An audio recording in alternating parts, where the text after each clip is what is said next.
Zippity doo-dah, zippity-ay. My, oh my, what a wonderful day. I used to sing that on my way to work in the morning. Listen, my mission every day is to fight for a smaller, less costly, and more accountable government.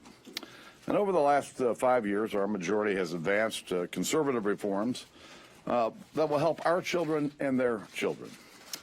We're now on track to cut government spending by $2.1 trillion over the next 10 years. We've made the first real entitlement reform in nearly 2 decades. And we've protected 99% of the American people from an increase in our taxes. And we've done all this with a Democrat in the White House. So I'm proud of what we've accomplished. But more than anything, my first job as Speaker is to protect the institution. A lot of you know that,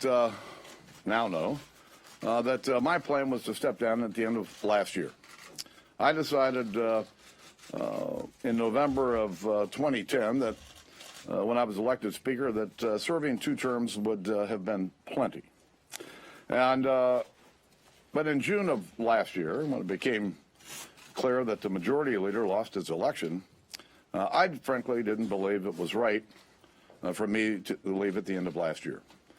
So my goal was to leave at the end of this year. So I planned, actually on my birthday, November 17th, to announce that I was leaving at the end of the year. But it's become clear to me that this prolonged leadership turmoil would do irreparable harm to the institution. So this morning I informed my colleagues that I would resign from the speakership and resign from Congress at the end of October. Now, as you've often heard me say, this isn't about me. It's about the people. It's about the institution. Just yesterday, we witnessed the awesome sight of Pope Francis addressing the greatest legislative body in the world.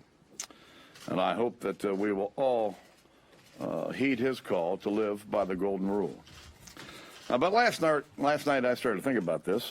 And this morning I woke up and I said my prayers, as I always do. And I decided, today's the day I'm going to do this. As simple as that. That's the code I've always lived by. If you do the right things for the right reasons, the right things will happen. And I know good things lie ahead for this House in this country, and I'm proud of what we've accomplished, especially proud of my team.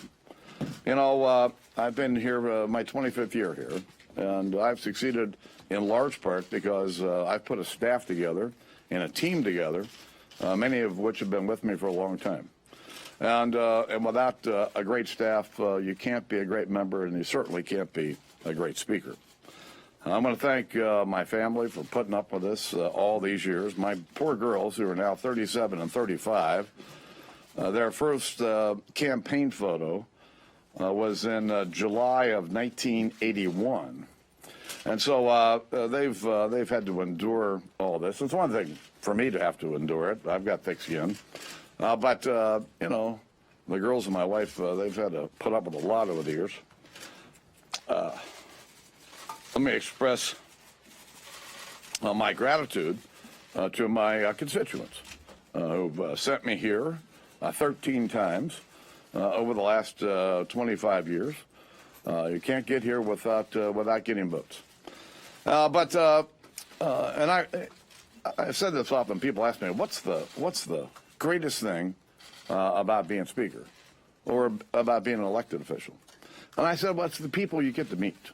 I've met tens of thousands of people in my own congressional district that I would never have met other than the fact that I decided to run for Congress.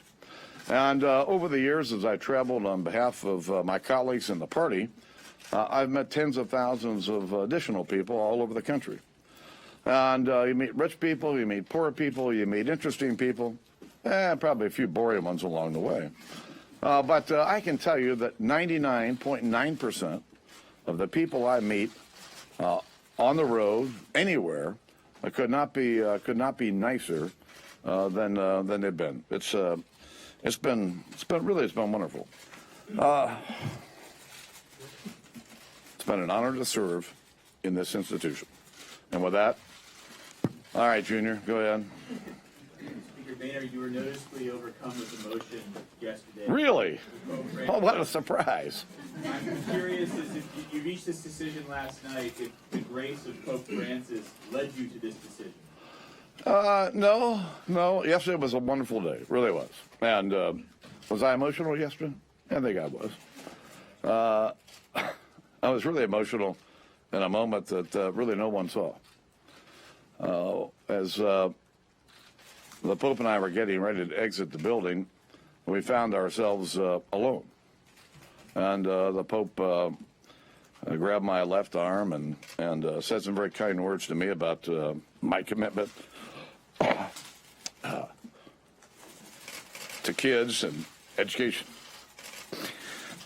And the Pope puts his arm around me and kind of pulls me to him and says, "Please pray for me." Well, who am I to pray for the Pope? But I did. If it wasn't the Pope, then what was it? Listen, it was never about the vote, all right? There was never any doubt about whether I could survive the vote. I don't want my members to have to go through this. I certainly don't want the institution to go through this. And so, especially when, I knew I was thinking about walking out the door anyway. So it's the right time to do it, and frankly, I am entirely comfortable doing it. Mr. Speaker, I've heard you say before that a leader who doesn't have anybody following him is just a guy taking a walk. That's right. I got plenty of people following me, but this turmoil that's been churning now for a couple of months is not good for the members, and it's not good for the institution. And if I wasn't planning on leaving here soon, I can tell you I would not have done this. If I may just, Yeah. there are people who are on the right in your caucus and even outside of this institution who have been wanting you to step down for some time who feel that they have a victory today. No. Do you feel that you were pushed out? No, the members. I'm glad I made this announcement at the conference with all of my Republican colleagues because it was a very good moment to help kind of rebuild the team. Listen, I feel good about what I've done. I know that every day I've tried to do the right things for the right reasons and try to do the right thing for the country. How can this not be a moment of turmoil? You said you thought about leaving 2 years ago after Canada. At the time you said it would have pushed the House in turmoil. We have to keep the government open in a couple of days, debt ceiling. There's going to be... I'm going to be here for another... barn burner of leadership. I'm going to be here for another 5 weeks, and I'm not going to leave. I'm not going to sit around here and do nothing for the next 30 days. There's a lot of work that needs to be done, and I plan on getting as much of it done as I can before I exit. And as a result, though, does that make it easier in some ways to make some tougher decisions, maybe relying on Democrats to keep the government open next week? Or No, I'm going to make the same decisions I would have made regardless of this. Mr. Speaker, you've made no secret of your frustration with some members of your far-right flank and some outside groups. You've used words like knuckleheads and some other words we probably can't use on Probably. television. Had you just had enough, and how will anything be different? No. I let me tell you, I would not describe it as having had enough. That's not it at all. When you're the Speaker of the House, your number one responsibility is to the institution. And having a vote like this in the institution, I don't think is very healthy. And so I've done everything I can over my term as Speaker to strengthen the institution. And frankly, my move today is another step in that effort to strengthen the institution. But won't the next Speaker face the same thing? Hopefully not. That's my question, Mr. Speaker. How will Washington be different because you lead this institution? What should people watching this expect the House and Congress to do going forward if you're not here? Well, if the Congress stays focused on the American people's priorities, there will be no problem at all. And while we have differences between Democrats and Republicans, the goal here, as one of the leaders, is to find the common ground. Listen, I talked to President Bush and President Obama this morning. I've talked to all my legislative leaders, who I have a very good relationship with all of them. Because at the end of the day, the leaders have to be able to work with each other, trust each other, to find the common ground, to get things done. So if the Congress stays focused on what is important to the American people, they'll get along just fine. Can you tell us how your conference reacted to the news? Oh, I say they were shocked. Can you Surprised? elaborate a little more on that? Maybe how the leadership itself reacted? Yeah, I told Mr. McCarthy about 2 minutes before I spoke what I was going to do. I had to tell him 5 times because he didn't believe me. I said, well, you better believe me. Should McCarthy be the next speaker? Listen, I'm not going to be here to vote on the next speaker, but that's up to the members. But having said that, I think that Kevin McCarthy would make an excellent speaker. Yes, Jackie. The first person you told, and what did they say? Wow. Well, I told my wife. Good. I told my chief of staff and I talked late yesterday, and I told him I was thinking that today might be the day. And I told him I'd sleep on it. So before I went to sleep last night, I told my wife, I said, I might just make an announcement tomorrow. Well, what do you mean? What kind of announcement? Well, I might just tell them it's time to go. So this morning I woke up and walked up to Starbucks as usual and got my coffee and came back and read and walked up to Pete's Diner and saw everybody at Pete's and got home and thought, yep, I think today's the day. So my senior staff was having a meeting at 8:45 and kind of walked in before I opened the house and told them, this is the day. What's going to happen someday? Well, why not today? Do you know when the next election might be held? I know. Paul. What advice will you give Kevin McCarthy based on your 5 years? What advice do you give him to avoid the same pitfalls that you've come across? Well, I'll tell Kevin, if he's the next speaker, that his number one responsibility is to protect the institution.